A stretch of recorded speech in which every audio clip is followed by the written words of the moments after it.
La historia es la memoria de la humanidad. Por eso, el día de hoy conoceremos más sobre las primeras presidencias de Bolivia, el periodo comprendido de 1825 a 1839. Bolivia nacía la vida independiente asumiendo el territorio de la Real Audiencia de Charcas, que comprendía las intendencias de La Paz, Potosí, Chuquisaca, Cochabamba y las gobernaciones de Moxos y Chiquitos. La situación del país a su fundación, después del proceso independentista, contaba con más de la mitad de minas improductivas, un sistema productivo agrícola solo de subsistencia, y sectores criollos y mestizos en una constante pugna por el poder. Había una firme intención de reproducir el sistema colonial de dominación donde los criollos o los mestizos serían el nuevo grupo que controlara los destinos de Bolivia. Los gobiernos de Bolívar, Sucre y Santa Cruz buscaban la consolidación de un proyecto político-económico liberal, influenciado por ideas renovadoras externas como lo fue la Revolución Francesa y la organización de una nueva nación como Estados Unidos. Cabe recalcar que los actos administrativos de los gobiernos pueden organizarse según el ámbito político, social o económico.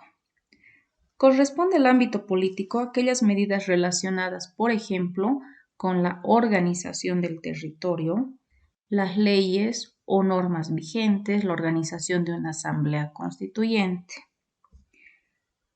Corresponde al ámbito social aquellas medidas que favorecen a los distintos sectores de la población, como por ejemplo un censo o empadronamiento, la creación de escuelas o universidades. En tanto, corresponde al ámbito económico aquellas medidas administrativas como el establecimiento de aranceles al comercio, la creación de bancos u otras medidas que tengan que ver con los recursos naturales existentes en nuestro país. Comenzaremos a hablar con la primera presidencia, la presidencia de Simón José Antonio de la Santísima Trinidad Bolívar y Palacios.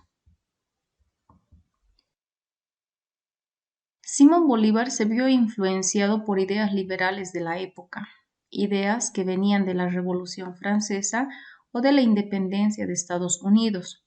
Su sueño era formar una gran confederación que uniera todas las antiguas colonias españolas de América, la Gran Colombia. Fue el primer presidente de los bolivianos. Ejerció este cargo durante poco tiempo, del 12 de agosto al 29 de diciembre de 1825. Entre sus disposiciones más importantes se encuentran la devolución a los indios de las tierras que les pertenecían, la abolición de la mita y el tributo indígena, la habilitación para el tráfico marítimo por el puerto Cobija, también llamado Puerto La Mar, en la costa del Pacífico. Simón Bolívar también envió un proyecto de constitución desde el Perú, la denominada Constitución Vitalicia. Fue la primera carta magna de la República de Bolivia y hizo una distinción jurídica entre bolivianos y ciudadanos. Este proyecto de constitución adoptaba el régimen unitario, se establecían 4 poderes como eran el ejecutivo, el legislativo, judicial, electoral. El ejecutivo estaba a la cabeza de un presidente vitalicio que tenía la facultad de elegir al vicepresidente quien le sucedería en el mando.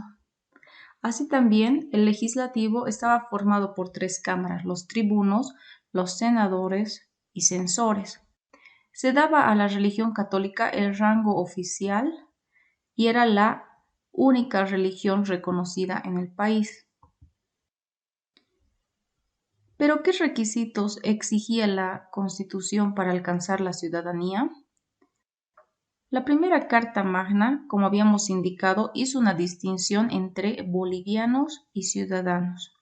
Todos tenían derechos civiles, pero solo los ciudadanos tenían derechos políticos, es decir, la posibilidad de votar y elegir a los gobernantes del país. Esta minoría, además de la nacionalidad boliviana y de la mayoría de edad, requerían de conocimientos de lectoescritura y también la posesión de recursos económicos. La mayoría de la población constituida en ese momento en la Bolivia de 1825 estaba constituida por indígenas analfabetos y pobres, que quedaron excluidos de los derechos políticos y estaban sujetos a decisiones de gobernantes que ellos no podían elegir.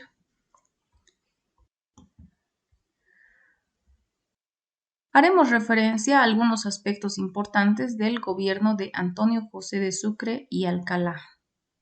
Antonio José de Sucre asumió la presidencia el 29 de diciembre de 1825, hasta su renuncia a este mandato el 18 de abril de 1828. Todas sus medidas tenían como objetivo consolidar una república orientada al liberalismo. Sucre instauró los pilares de la república. Dividió al país de acuerdo al modelo francés en departamentos, provincias y cantones. También se creó durante su presidencia los departamentos de Chuquisaca, La Paz, Potosí, Cochabamba y Santa Cruz. Así también instaló a la Corte Suprema de Justicia. Otro aspecto importante es que, siguiendo sus ideas liberales, la educación tenía que estar en manos del Estado y ya no de la Iglesia Católica. Al asumir la presidencia, Sucre se enfrentó a una situación económica desastrosa. A fin de obtener mayores ingresos y ante la negativa de la aristocracia criolla de contribuir con impuestos, se decidió restablecer el tributo indigenal. Así también se confiscó propiedades de la Iglesia Católica. Debido a que la aristocracia criolla no se mostraba entusiasmada con la edificación de esta sociedad moderna y desarrollada que había imaginado Antonio José de Sucre, se decidió, por parte de el mariscal de Ayacucho, asentar el gobierno en manos de personal extranjero que formaba parte del ejército libertario, tanto así que las principales funciones de su gobierno estaban apoyadas en personas que no eran de nacionalidad boliviana. Al advertir que Bolívar y Sucre avanzaban con sus aspiraciones liberales, la aristocracia criolla decidió actuar. Se desarrolló una sorpresiva rebelión en Perú. Primero se desconoció al gobierno de Bolívar por tildarlo de antidemocrático y monárquico. Esto principalmente debido a su constitución vitalicia. Poco a poco se fue creando un rechazo creciente al presidente Sucre. Por una parte, provenía de un ambiente nacionalista que lo rechazaba por su condición de extranjero. Por otra, muchos no estaban de acuerdo con su política anticatólica. Y finalmente, la presencia de un nutrido ejército colombiano en el país, al que había que mantener, resultaba insostenible. El ambiente de caos comienza en 1827. El gobierno peruano, con el pretexto de contener una posible incursión del ejército colombiano en Perú, envió un ejército invasor a Bolivia al mando de Agustín Gamarra. En abril de 1828 estalló en Chuquisaca una rebelión en la que Sucre resultó herido, mientras el ejército peruano avanzaba sobre el territorio boliviano. Haremos referencia al Tratado de Piquiza, que marca finalmente la renuncia de Antonio José de Sucre. Las tropas invasoras de las peruanas y nacionales firmaron el 6 de julio de 1828 el Tratado de Piquiza, por el que se acuerda la salida de las tropas colombianas del territorio boliviano, la renuncia de Sucre a la primera magistratura y se convocaba a un nuevo Congreso para revisar la Constitución vitalicia y nombrar un gobierno provisorio.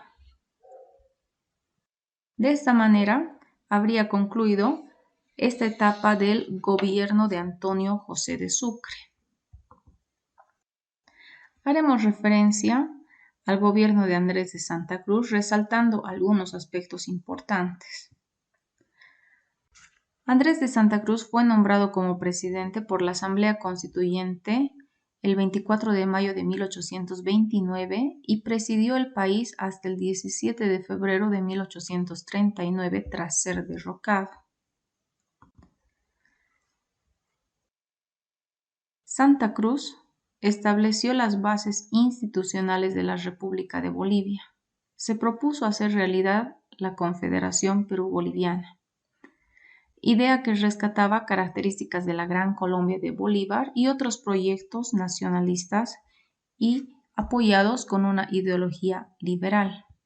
En su gobierno instauró el servicio militar obligatorio de 6 años, hizo compilar los códigos civil y penal, puso en vigencia la segunda Constitución Política de Bolivia en 1834, ordenó la economía, saneó el tesoro hasta lograr un superávit, creó las universidades de La Paz y Cochabamba.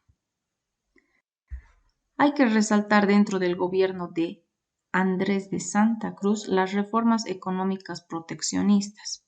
Se adoptó una política mercantilista, aplicando aranceles proteccionistas para favorecer el desarrollo de la industria textil nacional, prohibiéndose la importación de telas, principalmente de Europa, de Inglaterra. También impulsó el desarrollo del puerto de Cobija en el litoral para incentivar el comercio exterior. Implantó dentro de sus medidas económicas la moneda feble, que fue una moneda de plata de bajo peso empleada para las actividades económicas del país. Si hablamos de Andrés de Santa Cruz, tenemos que hacer referencia al reordenamiento jurídico y administrativo del país bajo su presidencia. Santa Cruz dio a Bolivia un ordenado y moderno sistema jurídico que se basó en la legislación francesa y española de ese entonces. En 1831 nos marca la historia que se promulga en Bolivia los códigos penal, civil y procedimental, y en 1834 los códigos mercantil y de minería. Bolivia se había convertido en ese momento en el primer país sudamericano en tener un cuerpo completo de leyes propias. Tenemos que hacer referencia a la Constitución crucista, a la Constitución política aprobada en el gobierno de Andrés de Santa Cruz, que reemplazaría a la Constitución vitalicia enviada por Simón Bolívar. Esta Constitución crucista dictó una nueva forma de Bolivia que lo orientaba hacia una vida democrática. Se resalta los siguientes aspectos. El periodo presidencial se limitaba a 4 años. Se fijaba los 3 poderes del Estado. El legislativo se componía de 2 cámaras, senadores y representantes. Se facilitó la organización de un poder ejecutivo, permitiéndose la reelección del presidente. Y también se le otorgaba la potestad al presidente de disolver el Congreso. Santa Cruz, para este entonces, había alcanzado poderes dictatoriales. Pero pese a esto tuvo el apoyo popular debido a que nuestro país en ese momento vivía paz y estabilidad, que ha sido la principal característica de los primeros años del gobierno de Andrés de Santa Cruz. Andrés de Santa Cruz tuvo un sueño, que fue la Confederación Perú-Boliviana. Tenía las siguientes características. Estaba conformada por 3 repúblicas, el Estado norperuano, el Estado surperuano y Bolivia. Hay que recalcar que el Perú vive una etapa de inestabilidad en este momento, por eso la división de su territorio en 2 partes. Otro aspecto que resalta en la Confederación es que tendría 3 poderes clásicos: el poder ejecutivo, legislativo, judicial.